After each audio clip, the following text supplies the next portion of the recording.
Hasankeyf'teki taşınan kültür varlıkları, tarihi eserler çok önemli Türkiye için. Bu bilinçle biz hareket ediyoruz. Gelecek nesillere tarihimize ne kadar önem verdiğimizin bir göstergesi olacak. Tabii çok insan her şey konuşuyor, ona biz bakmıyoruz. Biz ülkemizin, devletimizin Hasankeyf'e ne yaptığına bakıyoruz.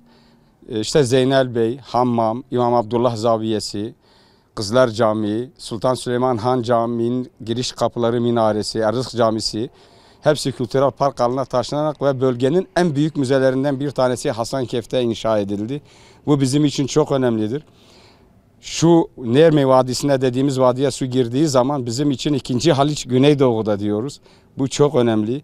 Gelen misafirlerimizi teknelerle, sallarla Hasankeyf'in tarihini hem tarihi mağaralarına hem tarihi yarımadasına getireceğiz. Bu bizim için çok önemli.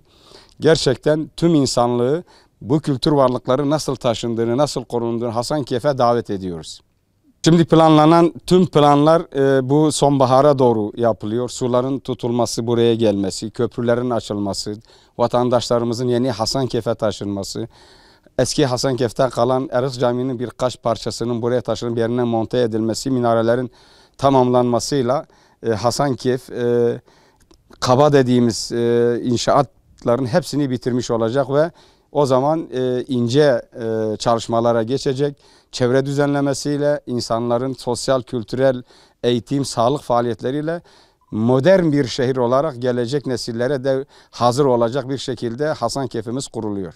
Sizlerin aracılığıyla tekrar hem Türkiye'yi hem dünyayı yeni Hasankeyf'in kültürel varlıklarının taşınmasını görmeye davet ediyoruz.